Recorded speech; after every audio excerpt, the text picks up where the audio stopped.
So I was sitting here waiting for some paint to dry and listening to one of these guys on YouTube building one of those big Polar Lights Refit Enterprise kits.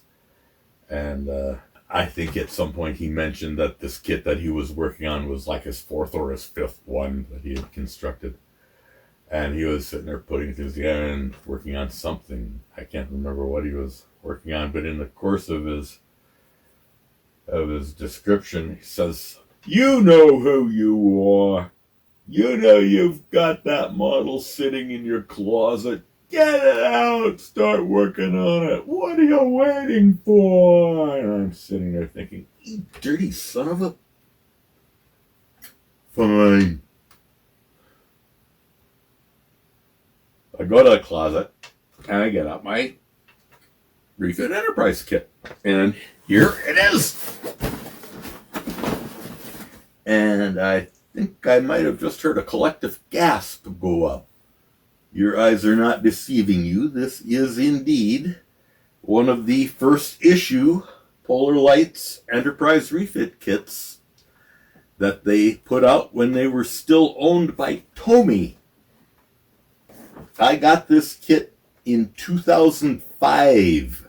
You see this box damage here, right here? This is not rodent damage. No, this is teething kitten damage. And that cat's been dead of old age for a couple of years already. So what's been keeping me from putting this model together for so long?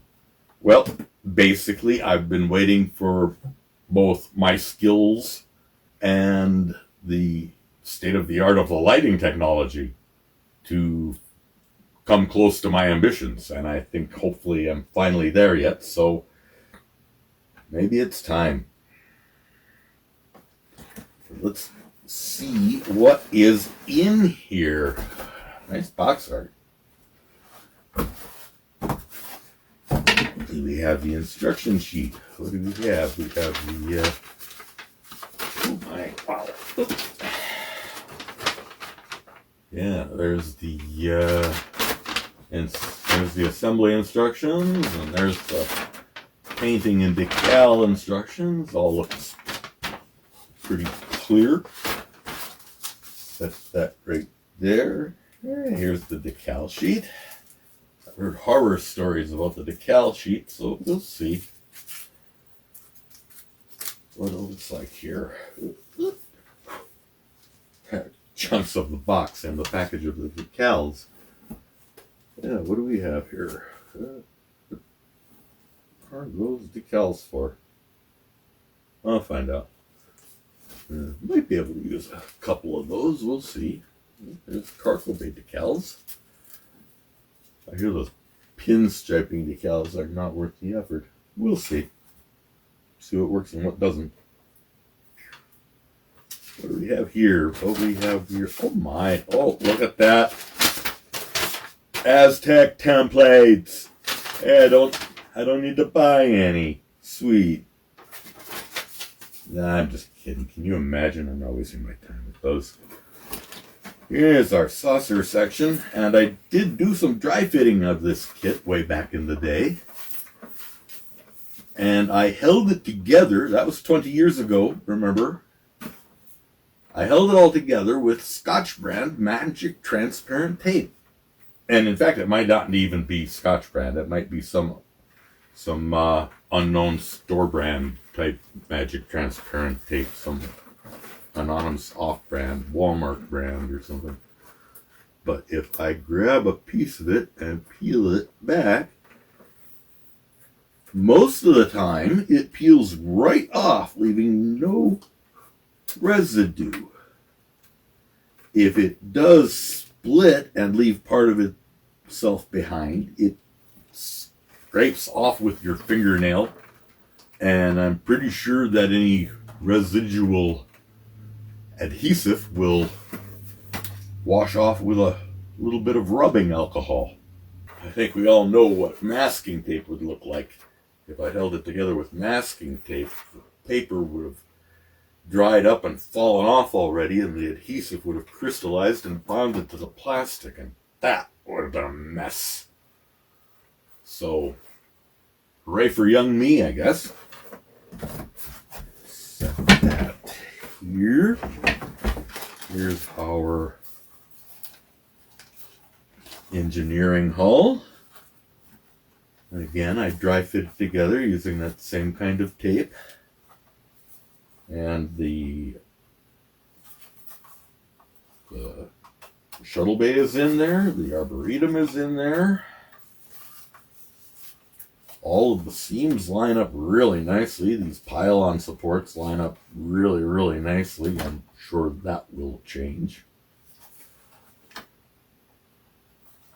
One thing that tells me that this kit has been retooled in the last few years is, first of all, I think I saw something on the web about it. And the other is this piece here is different.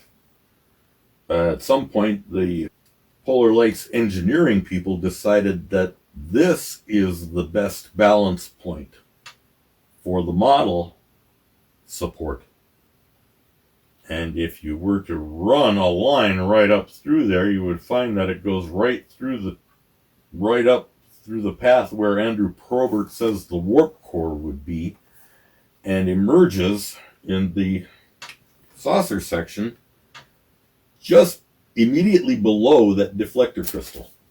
So maybe I can do something with that, but I'm going to have to modify this because the newer model kits have an accommodation in here for a support rod to extend up in here and support the model basically from that thing. Anyway, yeah, I've got everything in here, all of the bits and pieces. Here's the cargo bay doors. I haven't found any cargo bay doors that would have them in the open position yet. I'm not sure if those were included in the kit or not. I might just have to build something. But yeah, you can tell this is a new kit with new tooling because the lines and the details are really, really crisp and really, really clear. And there is virtually no flash at all. Even allowing for the parts that I have not taken off the trees to look at yet. Here's a whole bunch of them. Well, maybe not a whole bunch, but no flash. I did assemble some of the shuttlecraft. So those will need painting. But yeah, this new kit, new tooling. This should be very interesting to put together. I'll probably use the Tenna Controls lighting system since it comes so highly recommended. It's definitely going to be anything. It's definitely going to be better than anything I can build. So probably go that route. We'll have to take a back seat to finishing up the Proteus, which I'm very, very close. So close I can start to taste it, but I still have a lot of painting to do. But this.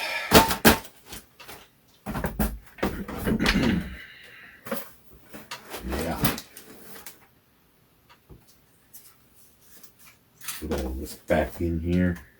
It'll all be safe. I should find a different place for those decals. We gotta be someplace safer than in this box for the last 20 years. And I have no idea where I'm going to display this thing.